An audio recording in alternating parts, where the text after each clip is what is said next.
Welcome, everybody, to the first episode of RiteCast. I'm your host, Veritech. There's my co-host to my right, your guys' right as well, I guess, One Eye. This is a podcast centered around the new game Battlerite, which has just been released into early access on Steam by Stunlock Studios.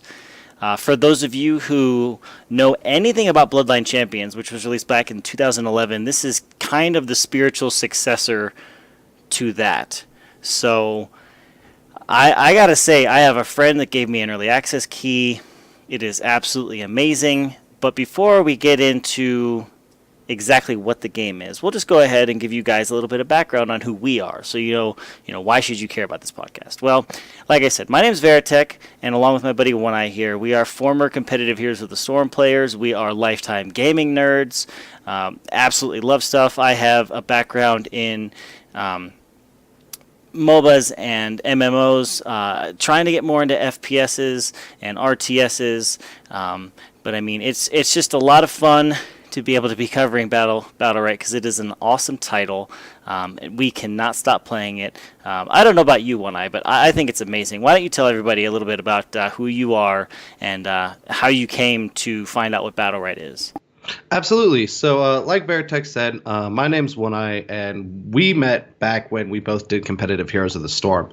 Unlike Veritech, who has a little more experience than a lot of other genres, I've been playing MOBAs pretty much since they've been around, like ever since middle school when I could first get my hands on Warcraft 3. And I mean, I know there are things before that are good examples, but I'm just saying, did some amateur competitive Season 2 of League of Legends, things like that. So MOBAs are my jam. Those are the games I enjoy. So when the NDA got lifted on Battlerite, and all of a sudden everybody started talking about it, and everybody I knew was playing it, and I did some research and saw, oh my god, this is just arena fights? This is just straight up an arena brawler? Because I enjoy Smite by Hi-Rez Studios, but my favorite game mode is Arena for that exact reason. There's no farming, there's no laning, it's just action all the time, and I really, really like the MOBA experience when it's kind of distilled down to that. So Battlerite has been an absolute joy for me. Plus, I mean, it's just fast. It's so good. I cannot say enough good things about the game so far. Yeah, it is, and I think that's one of the draws that's going to happen, or that's going to cause people to want to come and play the game. So what is Battlerite exactly? It is a 2v2 and 3v3. It's essentially a MOBA. I mean, it's a hero brawler. You're sitting in an arena. Mm-hmm. There's no towers, there's no creeps. It's just you and your teammates versus the opponent, and it's incredibly fast paced. It's best of 5. No, first to 3. So best of 5. And I mean, there's 15 different vibrant champions in the game, all with their own roles, all with their own backstories and lore, and that comes into play when you do your daily quests, because there are daily quests that reward you with chests and down the line other things once the game has more content in it. But it's a lot of fun. I mean, it's really fast-paced. Matches last like 5 to 8 minutes. Sometimes they can last less if you are way better than your opponent, or if your opponent is way better than you. So one thing I kind of wanted to touch on too that I really like about the game is, unlike most like multiplayer online battle arena games, which is what MOBA stands for, so it is kind of a wider genre than most people realize. Each hero you play has 7 abilities. So the amount of depth, I mean, you're thinking, 15 characters, there are no items, it can't be that deep. It really is. Just the amount of knowledge that you have to have on a character-to-character basis, as well as they have a system where it's a best of 5. So it's maximum 5 rounds, first to 3 wins. After each round, you can select what is a Battlerite, hence the namesake, and it'll be one of 3 passives that'll change, or sometimes it's an active that'll change your abilities and upgrade them and make them stronger. So there is a lot of flexibility in how you build heroes, which is another thing I like about it. It's just easy to pick up, difficult to master, I think is a good term for it. Yeah, and it is. It's a lot of fun. Even you and I, who are super competitive, I mean, every match is ranked, but it doesn't really matter because there is so much give in between ranks that, I mean, you just, if you go on a streak of bad luck and you lose 8, 9, 10 games in a row, it's not going to de-rank you. I think you and I are like rank 8 once we get out of our placements, and there's 500 points in between rank 8 and rank 9. You de-rank to rank 7 at 1,500 points. You rank up to rank 9 at 2,000 points. And I think when you and I win, I average like 25 to 30 points a win. So I mean, even if you're sitting halfway through rank 8, I mean, if you go on a string of bad luck, there are some games where I've lost 1 ranking point. So I mean, Yep. it also takes into account who you're playing against and what your performance was, what your score was. There's a bunch of different score factors that go into determining how many points you get, how many points you lose. So, I mean, it seems really simple on the surface, but it's actually really in-depth. And what makes it even more unique from typical MOBAs is that it uses the WASD keys as well. Like when I said, you have 7 abilities: your left mouse button, right mouse button, your space, your E, your Q, your R, your F. And there's like a subsystem within that for like energy building, and then other abilities called EX abilities. So I mean, it's 9 not just counting EX. Yeah, 9 counting EX. I mean, it's not. It looks really colorful too, and it really is fast paced. And people kind of look at it and they go, "Oh, what's that?" I remember League of Legends. I had my first impressions of that game was like, they're not even attacking each other. They're standing next to each other and not even attacking each other. Like, what the crap? And then I ended up playing it and going on a binge and just putting months into that game. And Battlerite, I had a friend that actually gave me a key very early on, and he's like, you like Bloodline Champions, go ahead and give this a shot. And I liked it, but I didn't love it, and it's simply because I didn't have anybody to play with. And then once you got the key, and I was able to give out keys to a couple other people, now there's people playing it that I know, and it's so much fun to play with friends. You don't have to take it seriously, or you can take it super seriously. There is already a competitive scene forming, and we will touch on that here in a minute. But I mean, Battlerite is just awesome. Stunlock Studios really has a gem on their hands. And talking to a developer, they said in the first week of early access, it exceeded their expectations in sales by 15 times. They had 15 times the sales that they expected to have in the first week, and it actually topped out at 14,000 concurrent players on Steam that first week. So at any given time, there were 14,000 people playing Battlerite, a game that really didn't get much publicity, but I really feel like it's going to catch on like wildfire once it gets out there. I think I saw a really good quote on Reddit that I think really just describes the game and why it's so popular and so successful right now. And it's the greatest team fight you've ever had 5 times in a row. Like, yeah, it is. The entire game is just nothing but action. And like I said, I come from a big MOBA background, and I love Dota 2. The reason I love Dota 2 is for the exact opposite reason of why I loved Heroes of the Storms and played it competitively, in that it's really mechanical and real individual play and super long and drawn out. And this is just it's everything I love about the genre just put into a game. It's just so good. Yeah, I mean, we were huge fans of Heroes of the Storm because there was no last hitting, and it was team experience, so it took out a lot of those fundamentals. Well, this one takes out even more. It's like, well, there's no creeps, there's no towers. If you die, you're done. Like that round goes to the enemy. So I mean, it really puts a huge emphasis on skill and the ability to aim and predict your enemy's movements and your teammates' movements either, because these supports, they don't exactly auto heal. Like, you still have to hit your teammates as they're running around like chickens with their heads cut off. So I mean, it is a really, really fun game. I really don't know what else we can say about it without making it sound like it's the greatest thing ever. Without sounding like this is a paid promotion. Yeah, because it's not. It's hard to not gush about the game. Like, this is the way I describe MOBAs, like, as a genre, is you look at it as a coin. On one side, you have Heroes of the Storm, which is completely de-emphasis on individual play, just on team coordination, very little emphasis on mechanical ability. It's all about map control and how well you play with other players. Then on the other side of the coin, you have Dota, which is all about mechanics, all about individualism. And then you have Battlerite, which is kind of just like a dollar, in that it's just the best of everything. It's just it feels so weird and unique. It's the thrill I get when I do Arena just all the time. It's so good. Yeah. It's a lot of fun. It's a lot of fun. Well, for those of you who follow our other podcast, The Guardians, which focuses on Overwatch, you'll notice that we like to have a structure, and we like to focus on competitive because we are competitors at heart. We love following competitive scenes. We also like to focus on community. So here in the future, once the game gets bigger, we will have more and more community spotlights where we will shine a spotlight on you, the community, and we will take pieces of work and videos and just songs that you've made and highlight them in the podcast, and we'll provide links to that so everybody can kind of enjoy it. If somebody hasn't hasn't caught a piece of art or what have you. But because the game is still very early on in the developmental stages, early access, this week we are going to forego the community spotlight. We do have a character deep dive, and we plan on doing one a week until the game goes live and everybody's able to play it, or until we run out of champions. As of right now, there are 15. There will be a couple more coming, and we will get into that. But yeah, without further ado, we'll go ahead and get into the competitive side of Battlerite. And believe it or not, the game's been out for two and a half weeks now, and there's already a competitive scene. And to topping the list, ESL, one of the biggest names in esports, Electronic Sports League, has already picked up Battlerite, and they already had their first tournament.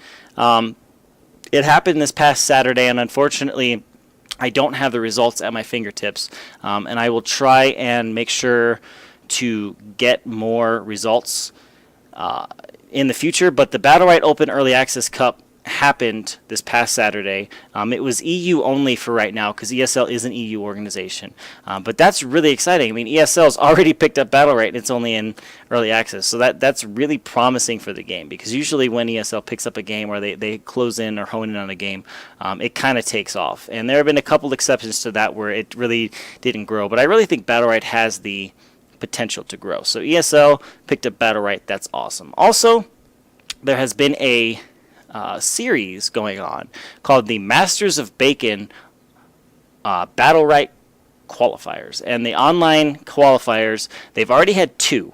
And this is a 100% crowd-funded tournament.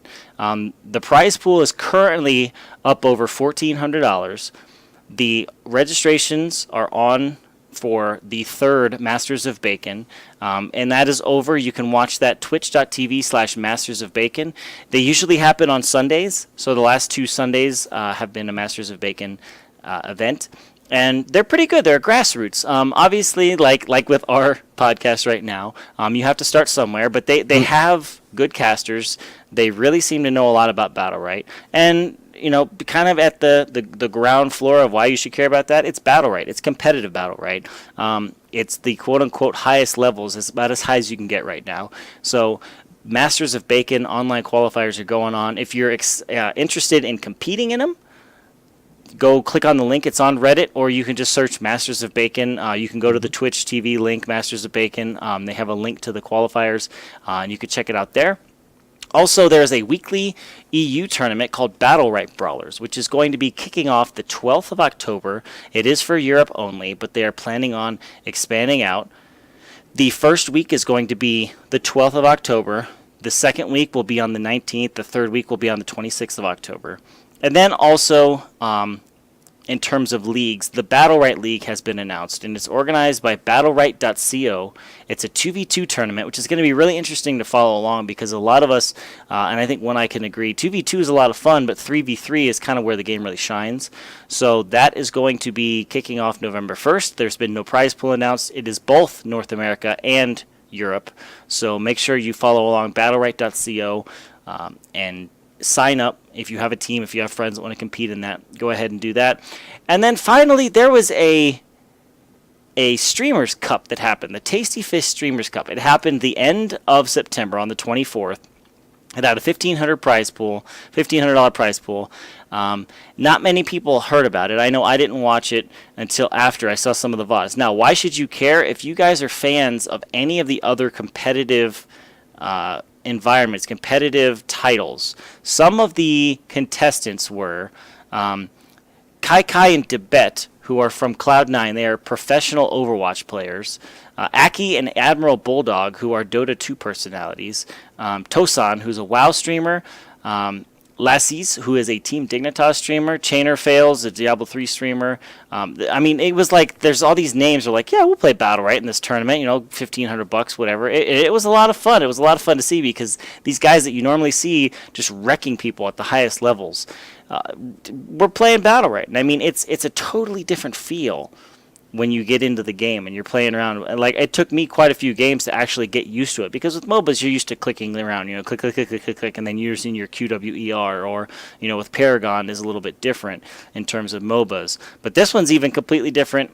entirely. So I mean, it was fun to watch that cup and watch some of the highlights of it because I mean they really played very average, but it was entertaining and you could tell they had showed flashes of their kind of dominance from other games, kind of bleeding over into their skills for Battlerite.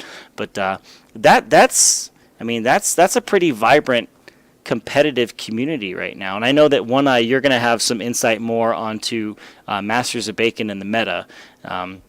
But it's exciting to see all these tournaments and leagues and events already forming, and the game hasn't even been out for 3 weeks. I also think it's really interesting to note that in the Tasty Fish Streamer Cup, we also saw Odie, Pixel, and Sheever, who are not small names in the professional Dota 2 casting community. So, I mean, it really is picking up momentum. I think this is another game that the scene is just poised to explode. And I think part of that is something that'll segue nicely into the next thing that I wanted to bring up, which was an interview that was conducted with Martin Lorvgin. God, I'm so terrible at names, and I'm so sorry if I butchered that. I don't even know how to do umlaut. So that is my formal apology to you, Martin. But the interview was really, really interesting to read. First off, who this gentleman is he works for Stunlock, and right now it's a small development team. There's only 25 of them. So he's working on things like matchmaking, UI, progression system, characters, but the main thing right now is the ranking system. And it was a really, really interesting interview. They went over with how the team handled the launch, what were they focusing on, what did they learn from Bloodline Champions, things like that. And when they got to the subject of esports, one of the things that he mentioned was he thinks Battlerite is going to do so well as an esport because it hits a very specific niche.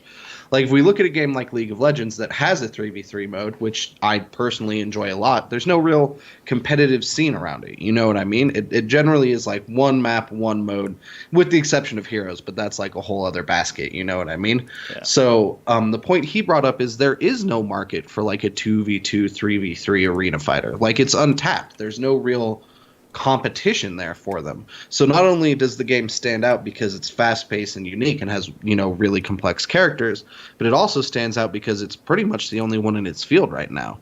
So, you know, the team is very aware of the potential they have there, and I think they're making really strong and intelligent pushes towards making it an esports juggernaut. I really wouldn't be too surprised if here in a few months we start seeing Battlerite really just explode. I mean, it's already picking up steam and a lot of heat, so that wouldn't surprise me. You know what I mean? Yeah. And then the other thing from the interview that I know we're both really excited about is that Martin mentioned that sometime in the next few weeks they'll be releasing some hero teaser videos, and then at the end of the month, for all early access members and all that, there should be 2 new playable characters by the end of October, which is really exciting. The characters that are already in the game are really satisfying and really complex, so I'm excited to see what they bring to the table. Yeah, and I mean, it was a really cool interview to read too, because you know I followed Bloodline Champions back in 2011 when it was released, and they really released it to be a competitive esport. But this was back when Twitch was still very kind of in its infancy. It had just purchased Justin.tv, and you know, esports wasn't. It was kind of an underground thing in Europe and North America. You saw some, you know, fighting, Street Fighter and what have you, Smash Brothers, you know, Project M. They had some underground scenes. Esports was really just in Korea, and it kind of fell on its face just because the support wasn't there, and they really set up Battlerite to be the same general type of format in terms of really fast-paced, really competitive, you know, just fun to watch. You can watch a bunch of matches all at once because it doesn't take up a ton of time.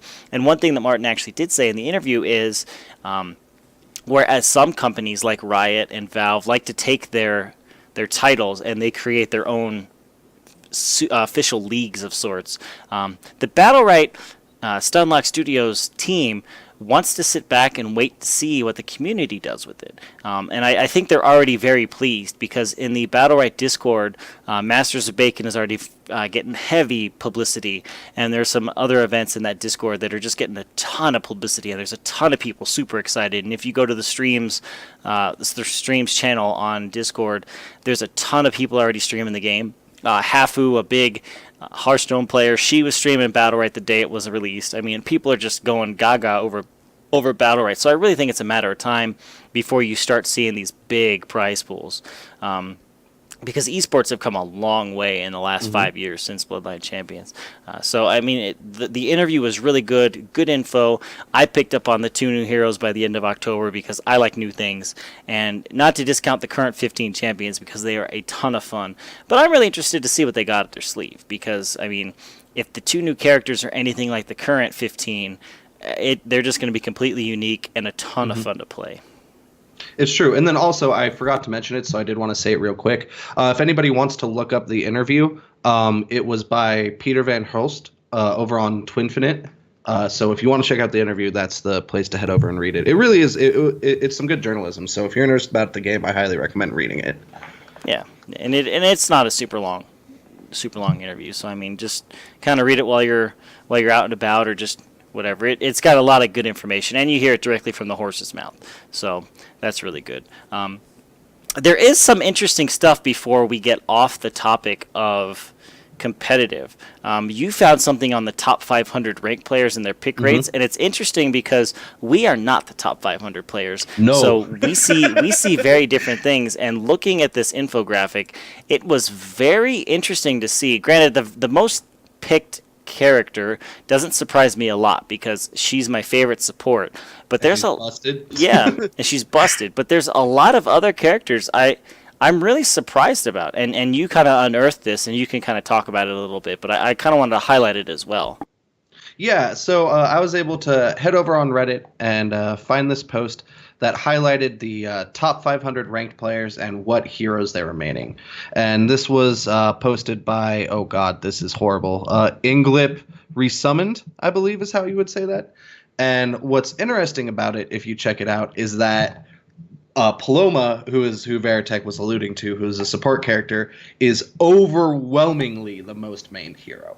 Yeah. She takes the #1 spot at 96 picks out of that 500, and she is way ahead of any other character. I think a lot of that has to deal with her kit and the fact that she offers literally everything. She offers some burst damage. She offers great consistent. She offers team heals, burst heals, mobility, CC. I mean, the hero's insane. After that, the most 2 popular range DPS were Ashka with 53 picks and Jade with 51, respectively, which once again, we're not really too surprised there. While those were the most popular picks, and that's a considerable margin from 96, that's still a lot of players playing them, and they tend to dominate their field. Ashka just has tons of mobility, really good damage, has some good utility as well with his crowd control, and then Jade is just a monster. Her damage is insane. She's super mobile. Great pick. I also wanted to note that the most popular melee hero was Shifu, which once again, not too surprised. He's a character that fits into, pretty much any team comp really, really well. And that, unfortunately, my personal favorite, Rook, had the least with 6 people maining him. Wah, wah. So. But it is interesting to note, out of the 15 characters that are playable in the game, all 15 have a presence in the top 500. Usually you see a lot of gravitation towards just a select small number, and you see that in League of Legends. They pick, you see the same 13 champions picked. And with Battlerite, it seems like, 96 to 6 is a huge gap, but they're all getting played. So it's really cool, and I mean I'm glad you were able to unearth that because it shows the spread, and it is kind of very varied. If you take out, Paloma, I mean 53 is the next highest, and it just kind of tapers down from there. I mean you got some in the 50s, some in the 40s, some in the 30s, most of them in the 20s. So I mean it shows that there is a large spread and that the characters are balanced. There are some, you feel like when you play Rook, he's kind of busted. I feel like when I play Rook, I'm not very good because he's not very good. But then again, I also favor ranged champions and supports. But I mean, they're all getting played. So I mean, that's really promising for the state and future of the game. One thing that I really like about this, and this is once again just insight from watching competitive MOBAs, and also I'd like to mention how satisfying it is to actually talk about this stuff. It's a nice change of pace from the Guardians. But when we look at things like Masters of Bacon and a lot of the competitive stuff, right, there's definitely tiers. For 2v2 and 3v3, there are definitely picks that just dominate the field. I just find it kind of interesting that once you get to the top 500, that breaks down a lot. Yeah. You don't necessarily see so many tiers. It comes down to individual players, because I think one thing that's so fantastic about this game is the hero design. since every hero is so dynamic and has so many tools at their disposal, a lot of it honestly comes down to skill. I mean, Rook's a great example. We see him as the lowest played hero in the top 500, and he's my personal favorite, but it's because he fits my playstyle. Right. I mean, he's incredibly easy to kite and things like that, but punishes unexperienced players and has just insane damage and dueling potential, in my opinion. So it's one of those things where no hero really feels weak. It's just Paloma feels insanely strong. Yeah, she does. And she's the one that I gravitated towards when I first started playing, and I put on a couple games. And then when you picked up the game in early access, I actually... that's the first character I went to. And I played her almost exclusively the first 2 days we played. And then I kind of branched off from there. And it's just kind of like, maybe it's because she's a shaman, and I like shaman from World of Warcraft and other games. But, I mean, she feels really good. She feels like the strongest support. And then now the numbers back it up that, she's also the most played. So, I mean, it was an interesting infographic. A lot of fun.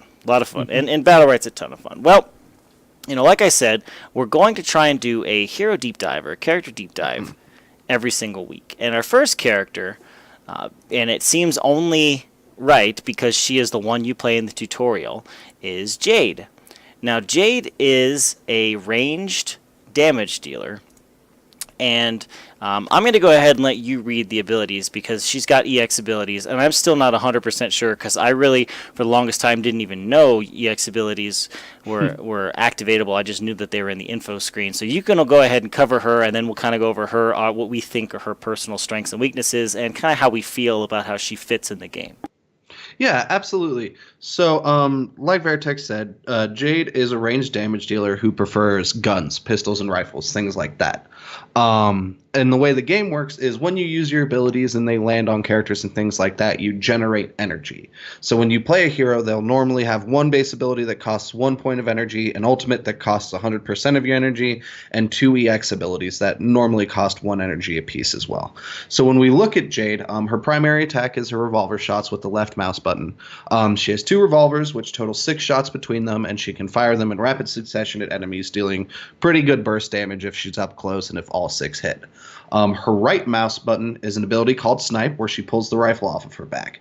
After a channel, I want to say it was 1.4, 1.6 seconds, it might be longer, she fires a high caliber sniper rifle round that stuns the enemy and hits, dealing damage. This ability can also be used as an EX ability by either holding shift and using the right mouse button or using, I believe, the 1 key in her case, and instead becomes the ability Snapshot, which, while it deals less damage and roots instead of stunning, it pretty much removes the cast time and is more or less an instant fire. So it gives her some versatility at range at that in that aspect. Her next ability would be Blast Vault, which spacebar, where she detonates a grenade at her location and vaults to another location, sort of like a disengage. She does a cool little backflip, deals damage from where she flips away from, and you can use it to jump over walls and things like that. It's also worth noting that one big difference in this game is there's no shared vision. The only line of sight you get is from your character. You can't see what your allies are seeing or anything like that. So breaking vision by vaulting over walls and things like that is extremely potent in this game, especially since walls also block almost every single projectile. After that, her next ability would be Q, where she turns invisible and it increases her move speed. Once again, really good disengage. It allows her to reposition when people dive her and things like that. She can also firewall stealthed. And the EX version of the spell is called Smoke Veil, where instead of her casting it on herself and getting a move speed boost, she deploys a AoE smoke cloud that can stealth herself and her allies. Next would be her disabling shot, which is E. And she fires a shot that slows the movement speed of the target she hits, and then the target is also inflicted with spell block for the duration. That makes it so they can't use any abilities or anything like that for a short duration of time. And then her ultimate would be Explosive Shells, and it is one of the big damage ultimates in the game. She fires a series of explosive rounds over the duration. I want to say it's 3 or 4. I don't exactly remember off the top of my head, so I apologize. And each shot not only deals massive damage, but has significant knockback applied to it. So this is a fun ability because it not only gives her the opportunity to burst down a single target or even multiple targets, because it is an extremely high damage ability, but it's also kind of tricky because she's stable and doesn't move during the channel when she's firing off the rounds, so it can be interrupted, and it also leaves her vulnerable. Personally, and you'll have a little more insight into this as well when we talk about it, I like her because I feel like she really exemplifies what the game's about, which is probably why she's also the tutorial character. When you look at the game, it's all about aggression and getting in your opponent's face. And Jade has literally nothing but damage and mobility. That's what she has. You know what I mean? So she's a character that can kill pretty much anybody she really gets her sights on, and she's also incredibly difficult to close and lock down due to the fact that she has a vault that she can use to get over walls, and she also has stealth. So she is really a force to be reckoned with. She's somebody we see in top tiers in competitive play in 2v2 and 3v3. She has high pick rates in top 500 and in competitive. She's just a really good damage dealer, and personally, I like her. I'm not somebody who plays a lot of ranged heroes. I absolutely prefer melee. It's just sort of my jam, you know what I mean? But when I play ranged, she's one of the characters I reach for just because she makes sense. She has a lot of damage, she has a lot of ways to deal it, and she has a lot of ways to protect herself. So I think she's really good. Yeah, and my initial feelings on her, kind of unfairly, because I did not play a lot of games on her before I came to this judgment, was I didn't like her. She's got her snipe with her right mouse button, which does a ton of damage, but she plants herself. And yes, she has her EX version, but at the time I didn't realize that she had the EX ability. So to me, it felt like it was 500 years between right mouse button and firing it off. Now, we played earlier today, and I actually got some games in on Jade, mainly because I needed to get some daily quests done. And so I figured I'd knock out 2 birds with 1 stone and play Jade, because she fit 2 of those criteria, and it was actually, she was a ton of fun. I really enjoyed myself, and I was able to kind of get a better feel for where she excels, because I'm a very weird player. Unlike you, I prefer ranged champions, but I like to be in people's faces, I guess, so that they can see me shooting them in the face at close range. And Jade has that ability to get in close with her revolver shot, and then she can blast vault away, stunning them for 3/4 of a second by default. But also then she can snipe. And I was really having a lot of fun sitting in the back line, just kind of sniping at people and firing off my E whenever people got in too close. We'd have some melee just charge in, and it's like, well, go ahead and E and blast vault away. And I mean, we actually started winning and winning rather handedly, convincingly. And so she's a lot of fun, and I can definitely see why she's one of the most picked characters, one of the most played characters at the highest levels, because she does have a full and robust kit, and it's not necessarily just firing from far away. She can get up in people's faces, and her blast vault, I mean, it deals damage and stuns. So if people are close in on you, plus her revolver shot, for those of us who are less than accurate, if you hold it down, it fires 6 bullets in rapid succession. So it would be able to group them a lot closer if people are close ranged. I feel like she's a really good all around ranged champion, and I didn't really understand that until I kind of went back and played her again. And also, this is totally my fault, but I forgot to mention her R ability, her first energy ability, I guess is what you would call it, which is Junk Shot, and she fires a cone of damage that knocks enemies back. So it's another one of the tools she has to control people when she gets in close. So my fault for forgetting to mention that. But one thing that I did also want to talk about, and this is less on her mechanical abilities, but I really like the fantasy you get when you play her. And I know that seems like kind of a weird thing to mention, but one of the reasons why I like playing melee characters like, say, Rook or Shifu or anybody like that is it's this idea of like, you're playing this character. That's who you are. Yeah. And when you play Jade, she really, she lives through the gunslinger. It feels like it. She's this character with this coat that's just covered in guns and is fiery, constantly blasting off shots. And I mean, the sound design in the game is fantastic. So she sounds like a gunslinger as well. And I don't know, she's a good example of how champions are designed in this game. Even as one of the highest damage dealers in the game, she has a ton of flexibility and maneuverability. And that's one thing that I like about this game is that no hero really feels slow. Like there's some heroes who might not necessarily have a gap closer, but every hero has some tool to defend themselves or reposition. Or one thing I like about this game is the abundance of counters, which is a mechanic where you channel for a second, and if you take damage, something will happen. Let it be a teleport or a reflect or something like that. So I feel like Jade really, she's just a good example of what this game is about. Yeah, she is, and I think it's also why they picked her for the tutorial. I mean, you could see that she is beginner friendly, but she also has a high skill ceiling to really utilize her effectively, because she thrives in the fog of war. And like One Eye said, it's not shared vision, so you jump away, you're pretty much in the blind unless you're around your team. And she really, really thrives in being able to disrupt team fights, use her stealth to either engage or disengage. I know I've used the stealth to kind of get around enemies who are low health. I mean, she pretty much embodies how Battlerite plays. You can slow down team fights, you can speed up team fights. She really can help control the flow and the pace of each and every round that you play. And then her abilities, her battle rights that you're able to select in between rounds really kind of just enhance her entire kit. And there's not really one right answer. There's not really a meta answer, because you can play her a bunch of different ways. So that's actually one thing that I can say about all the heroes in this game too that I really like is, I mean, obviously there are builds that are more successful in certain situations than others, but nothing, I mean, everybody feels really flexible. Yeah. Though, for the record, if there should be anybody listening who wants to try her out, I did look up the most successful builds from the Master of Bacon 3v3.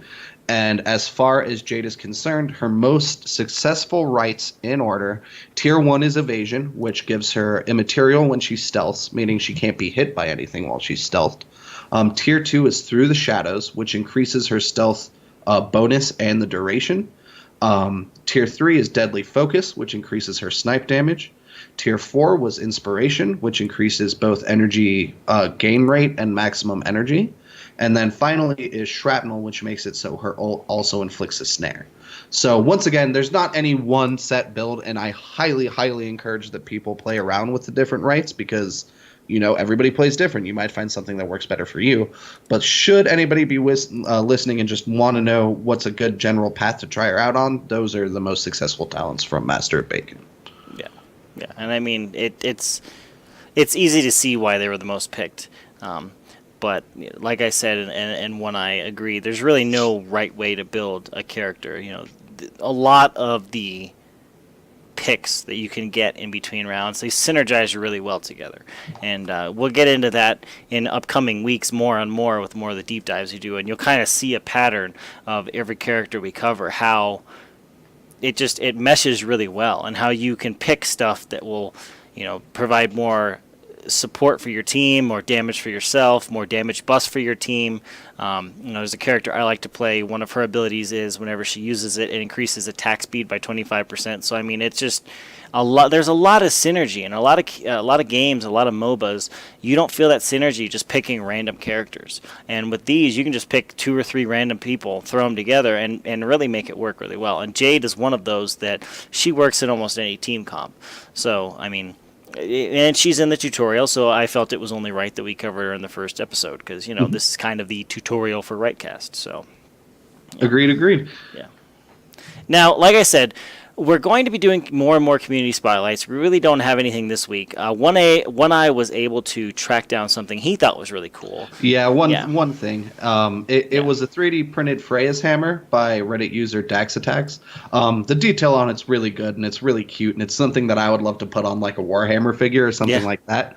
But it is worth noting that as the show goes on and as the game gets more popular and things like that, There will be more to cover.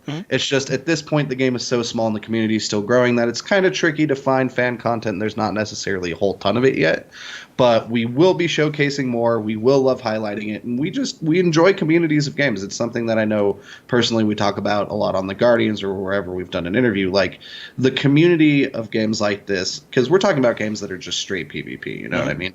The community is what really makes it. So just because we don't have that much right now, and also, once again, do feel free to check out that Printed Hammer by Dex Attacks. We will be covering more community spotlights, and it's something that I'm excited about. For sure, for sure. Well, that just about wraps it up for this first episode of RiteCast. I know we both were really excited to get this off the ground because Battlerite's one of those games that it's a ton of fun, and I knew right away it was going to be something special. But when you're not doing RiteCast, where can people find you at? Well, I'm really easy to reach over on Twitter. My handle is @NA1I for North American One Eye. So that's always a really good place to reach me. Also, I stream with you during the week. Not always on my own channel, but sometimes. My Twitch is twitch.tv/HOTS1I, HOTS1I for Heroes of the Storm. So during the week, when Veritech and I are playing games, that's where you can find me. And I also do 2 other podcasts during the week.